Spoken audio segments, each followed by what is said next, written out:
I think I startled somebody. Don't know if they're still over here. Oh yes, they are. They're right there. Oh, and they're gone.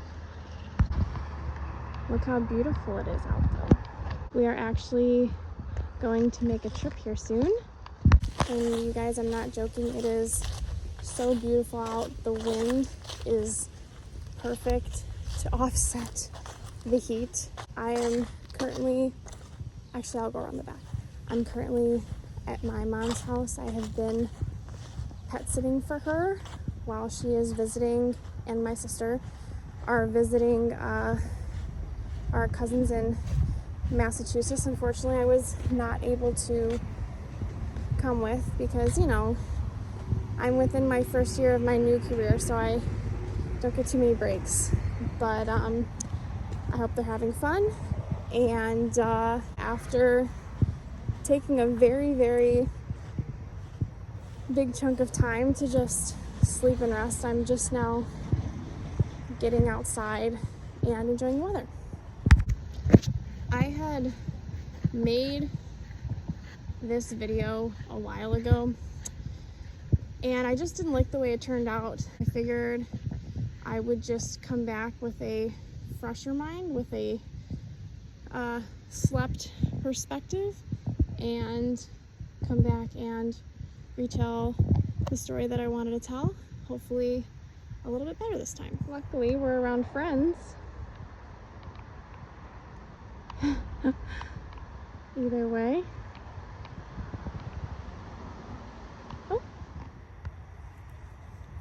And I think this might do it. So the topic that I really wanted to talk about was the concept of mortality. And I know that seems like a really daunting topic, but I'm in a period of my life, and I'm also in a career that makes you think a lot about your mortality and what it really means to live your life and know what you want to get out of life. And I had an experience that was a couple of weeks ago that really put me in that mindset and made me really feel something in that moment, and I just wanted to share it with you guys. And I think it's going to be a really cathartic experience. We will lighten the mood afterward by going to one of my favorite parks here later, so I'm going to try and keep this a little bit brief if I can. So, discussing our mortality. I don't think that we consciously think about our mortality on a daily basis. I mean, for me, I've been exposed to a lot of life, and I've also been exposed to a lot of what happens when there's no more life, and it can be very overwhelming, and I don't mean to overwhelm you all. I think that it's just a good reminder here and there that all of us have a fate, right? And what we do right now really does matter. Life eventually will end. We don't have forever on this earth, but we do have eternity in heaven waiting for us. I would also say that my journey within my own spirituality has played into this as well. I've learned a lot about it, thinking this way and trying to be more like Jesus and doing what God calls me to do and trying to serve God the best I can. I wanted to talk about mortality specifically because I had the experience that I mentioned previously, and that experience was as a part of my nurse residency program. I don't know if this is across the board for most nurse residency programs, but for me, at my health system, the nurse residency means taking classes to enhance your skills. They talk about important topics like self-care and burnout and etc. This last time that I had went to my residency class, which we do once a month, they had brought in a couple of folks to talk about a couple different topics, a couple of the topics being patient care and management. That's always usually thrown in there somewhere because it's an important topic, and end of life care, spiritual care. That was kind of the vicinity of topics that we planned on discussing that day. We got to the speaker, who was a chaplain, who came to speak to us about spiritual care. It's not really a fun time when you have to call spiritual care for a patient, because for me, when I have called spiritual care, it was because a patient was really, really going through it in terms of a new diagnosis, or in terms of really struggling in the recovery after surgery, or, you know, just really deteriorating. There's here and there where people ask for communion, or they just want to speak to somebody just to, say a prayer. More so it's in those dire situations when I've found myself looking for counsel and spiritual care for one of my patients. So the chaplain started off by asking us a couple of questions.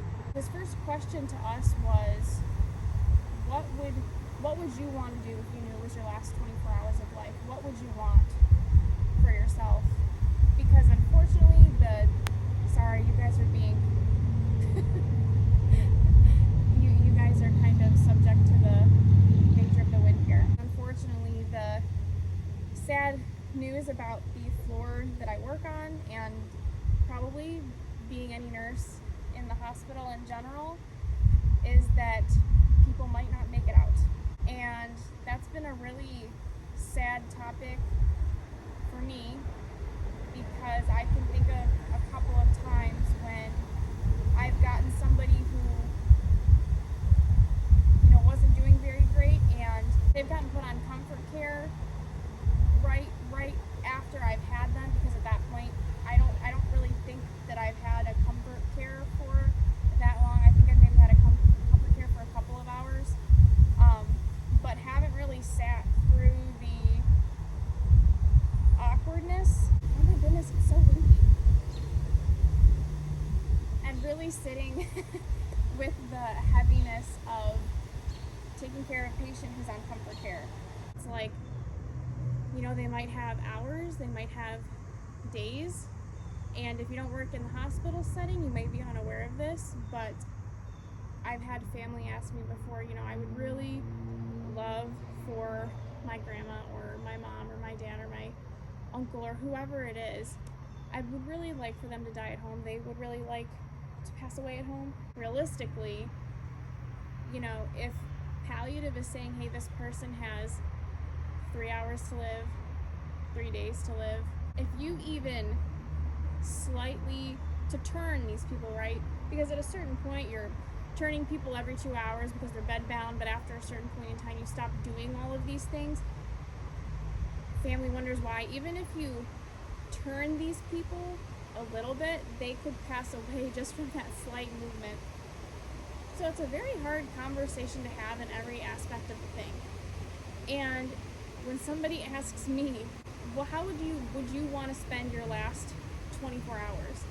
And me, I have time to think about it. How can I, when it comes my time, set myself up to be able to have it be a pleasant last 24 hours?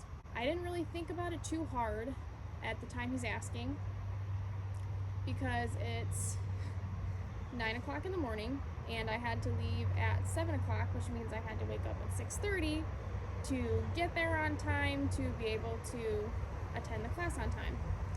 And mind you, I had work the night before and got home late. So I mildly think about it. After he poses the question, he then goes on to tell us a story. And he's very lighthearted about how he tells it, although I know it had to be hard to sit through as a main character in that story.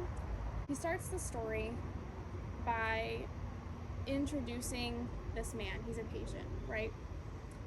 He has an infection on, I think he said the left side, not that it's important on what side, but he had an infection on the left side. If he didn't take care of it, he for sure was going to die. If he did take care of it, which would be amputation, he would be obviously losing a limb.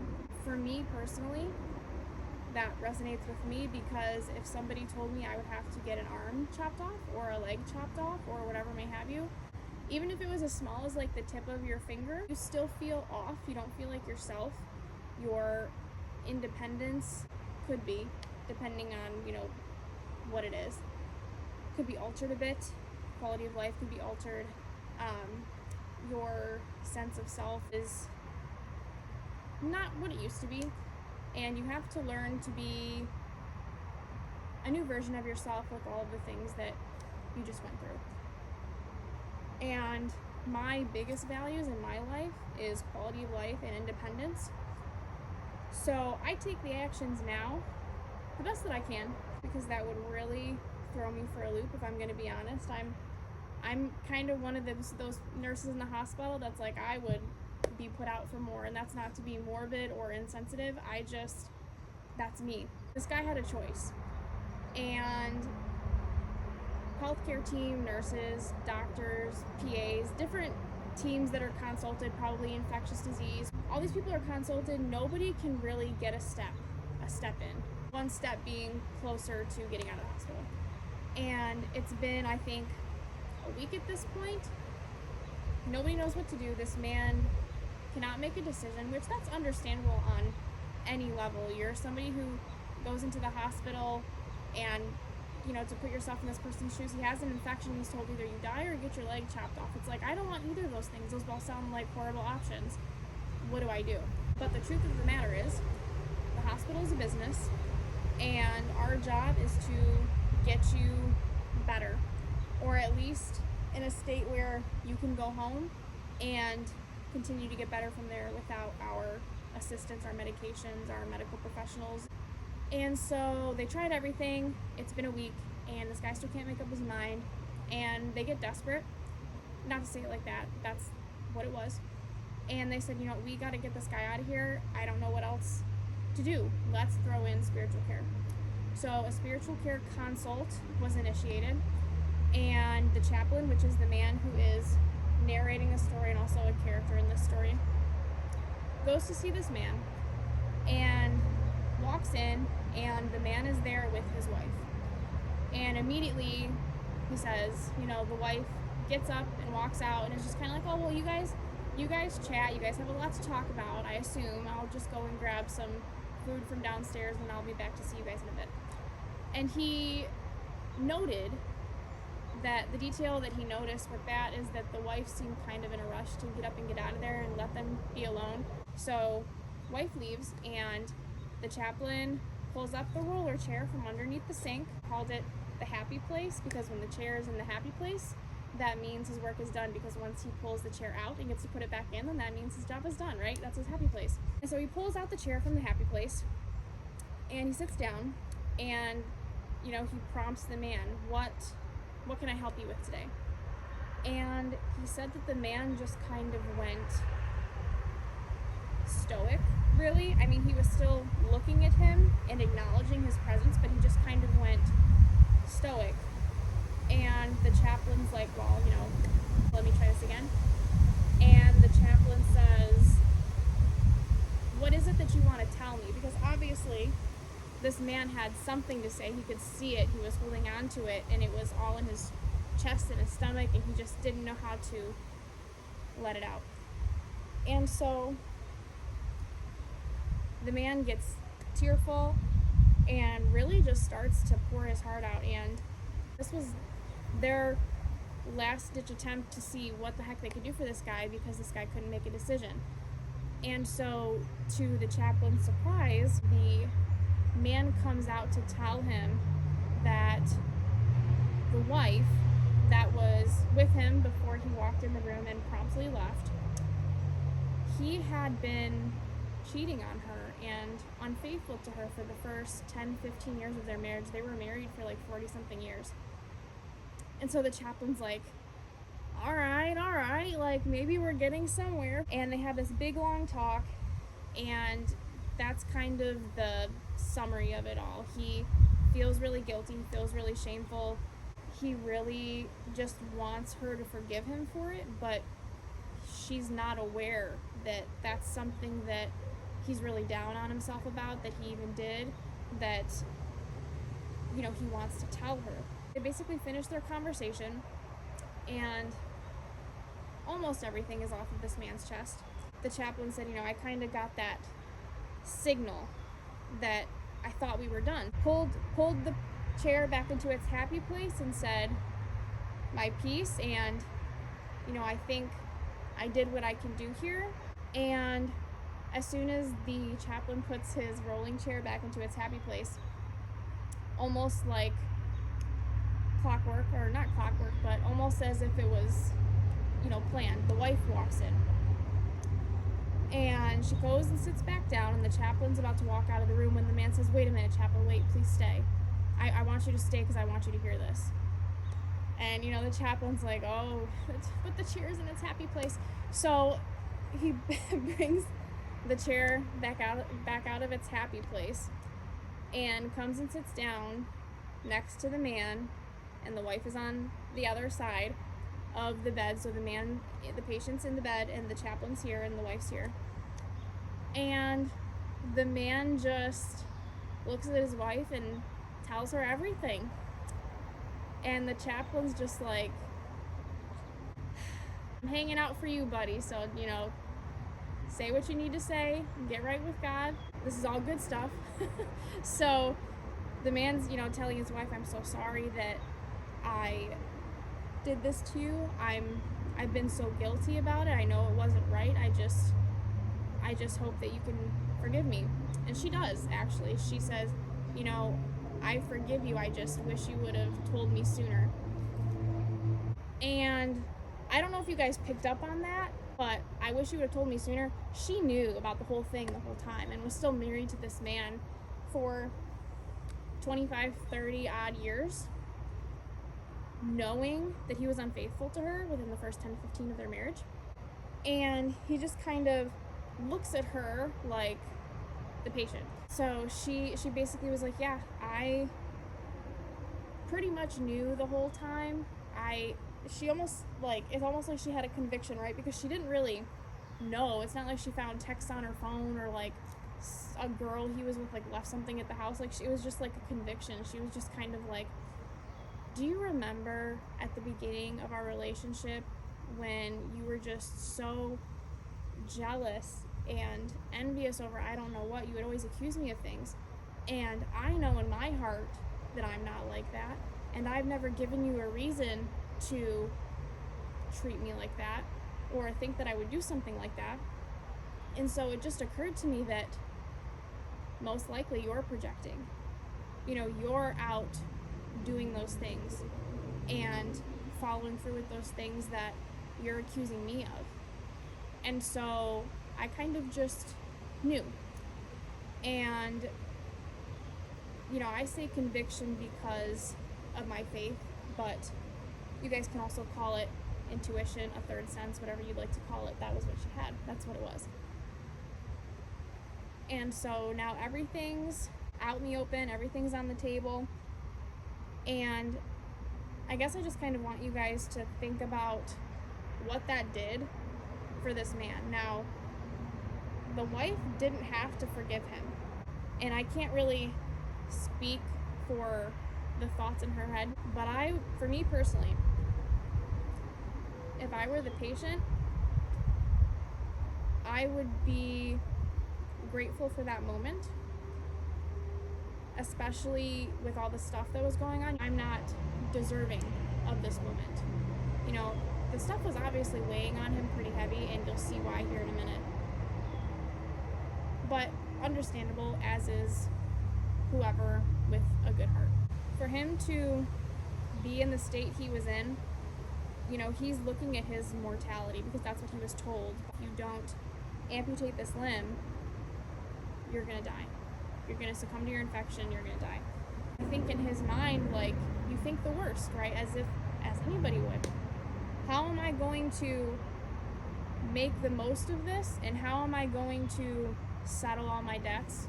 How am I going to leave in peace if this is what's meant for me? Chaplain is listening to and hanging on to every word of their conversation, And he admittedly is kind of just like waiting to go, because not only is this an awkward conversation that maybe they should have had to themselves, but there's nothing more for him to say. He's really done his part. The chaplain's just kind of like hanging out, and the wife and the patient settle all the things, say what they needed to say.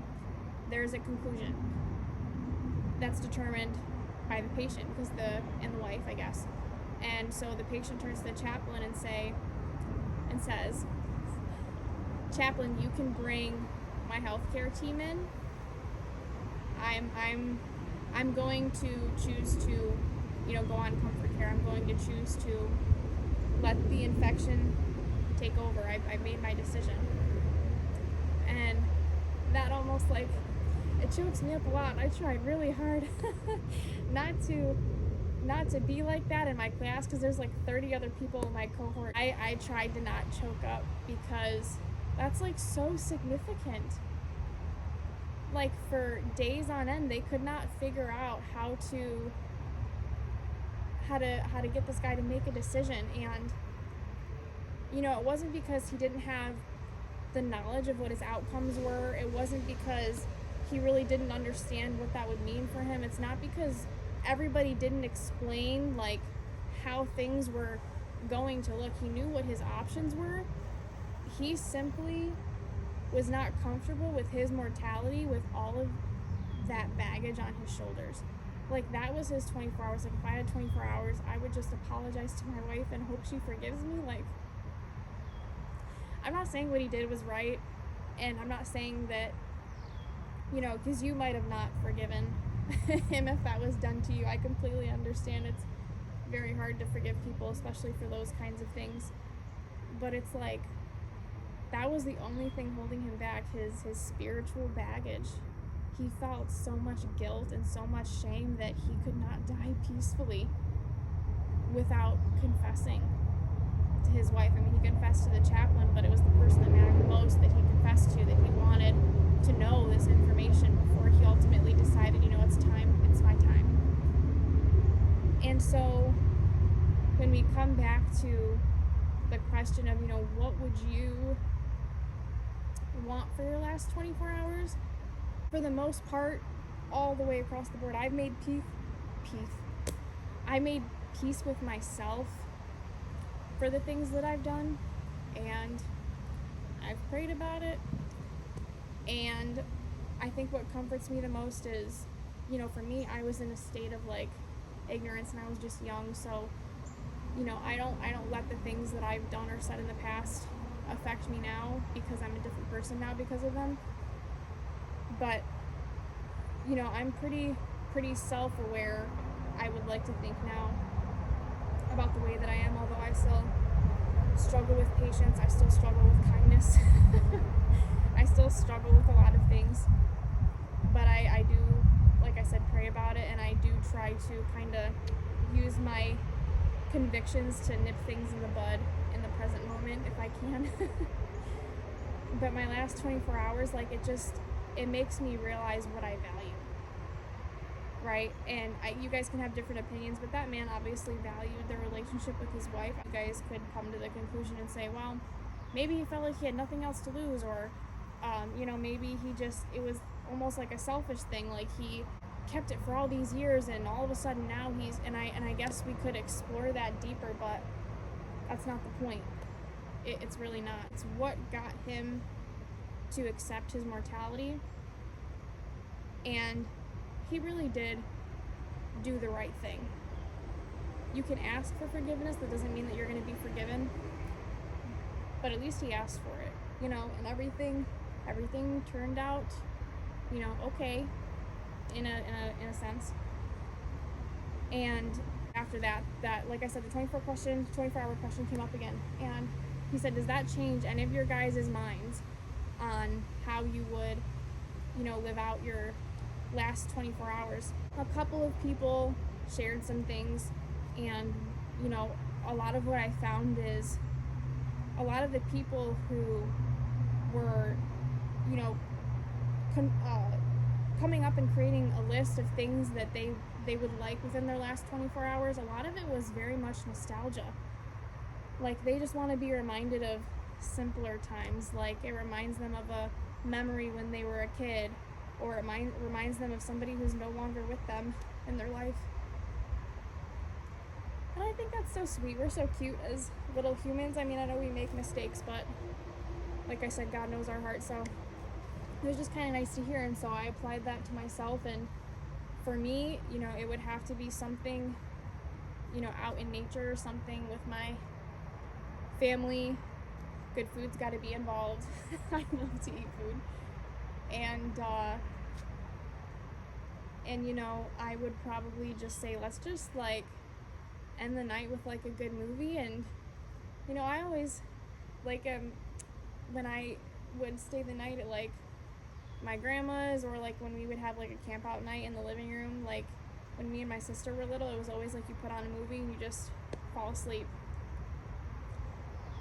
It's like, what could be better than all that stuff? Notice how I didn't say I would like go to the gym for the last time, because let's be realistic, if you're like on your deathbed, you're not going to the gym. Yeah, it just got me thinking about my own mortality. And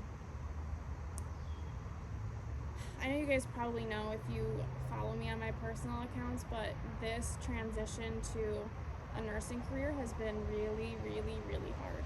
Like, really exhausting. I was burnt out at 6 months. I felt really defeated some days, really dumb some days. You, as a nurse, are the middleman for everything. You're expected to know your job and know everybody else's, and it is just totally depleting sometimes. All this talk about mortality, you know, whatever end of the spectrum you're looking at, you know, what do you anticipate now that I'm 25 and looking forward to when you're, I don't know, 80, 90 something, because everybody's living so long now with all of the advancements in this world medically. And you know, it just made me really like, it made me really have to think about what I value, and also to really just live my life well while I have it, serve God, love Jesus. God defines everything that is good. The devil doesn't even know what's good until God defines what good is. And I think it's really important for me to think about, because, you know, as if you couldn't already tell, I'm very much the type of person who, if I really, really like something or I'm interested in something, I really go for it, learn it like front to back of my hand. And sometimes that gets me in trouble, especially when you're talking about wanting to do a really good job, and when you have your whole life really worked for other people, that translates to, I really want to do a good job for this person. And so I've less and less come to like the idea of working for somebody else, although that's where I am in life right now, and I'm in this season, and I'm not trying to complain about it, but it's really just emphasized something that I already knew and that I forget often, and it's that life is very short, and what you do with it is really important. What you say and what you do does affect other people. I don't think God is calling me to be selfish, but He is calling me to realize what is important in my life so that I can see Him through it, right? Because I really struggle with idolizing, I really do. And it's not that I want to put other things before God, it's just that it's easier to have admiration when you can see something physically, not easier than believing in God or having faith in God. Just on its own, it's easy because it's more tangible. Trusting without seeing is faith. And so when I trust with seeing, that's admiration to me. In my previous video, I had taken a couple of sample questions to help us do a little speed run of exploring our mortality off of my computer, but I obviously don't have that right now. So I'm going to omit that part and instead end on a very light note, which is going to one of my favorite parks, so we can just walk around and be a little more out in the open so we can feel the breeze. You know, because we created our own sunshine just now, and there's plenty to go around. So if you guys are ready, then so am I. Let's go.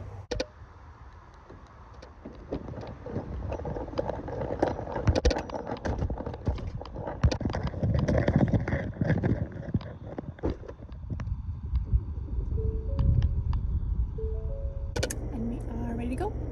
Definitely need to turn that up.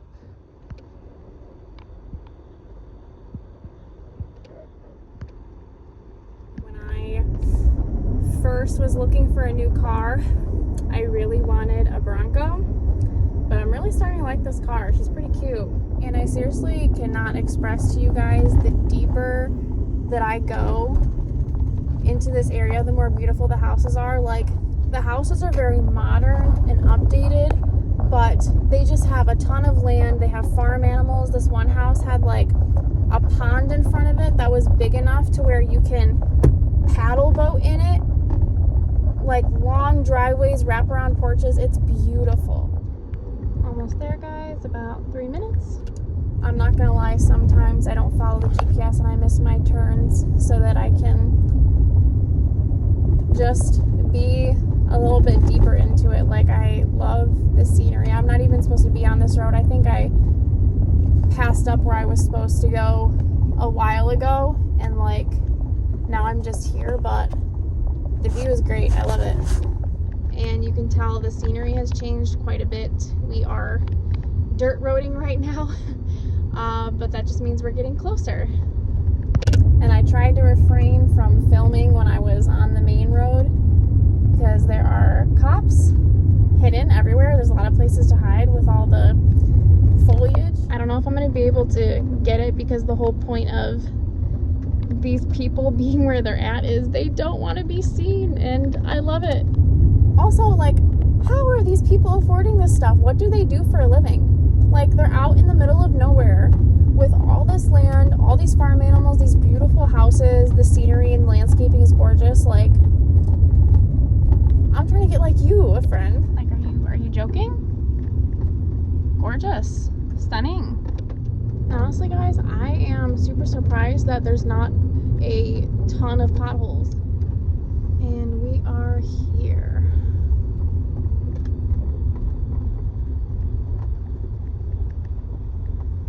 And we are parked, and we are ready to get up and walk around, and I am so excited to show you guys around. So let's go.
is over.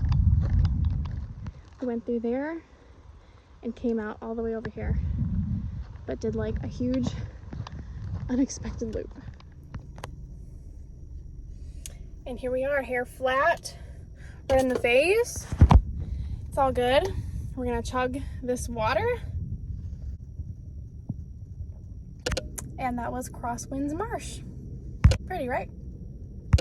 I definitely would have liked to have gone on more trails, but maybe just be better prepared next time, because I'm not kidding you guys. I went the wrong way probably like 3 times, and then I was like, okay, let me just put it in my GPS because I'm lost.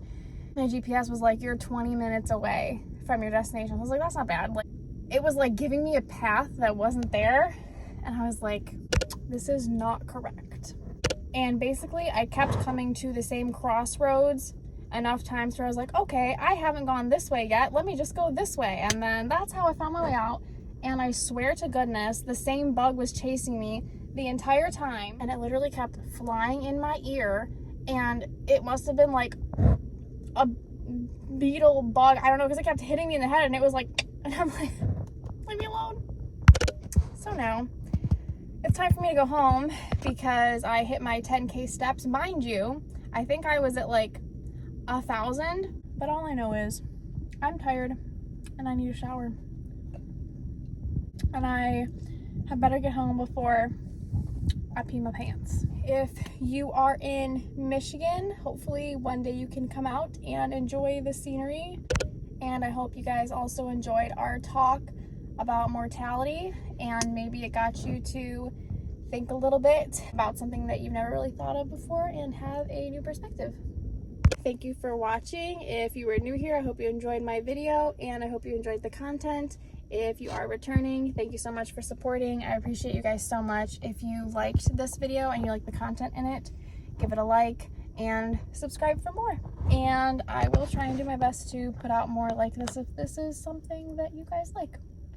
Okay, bye.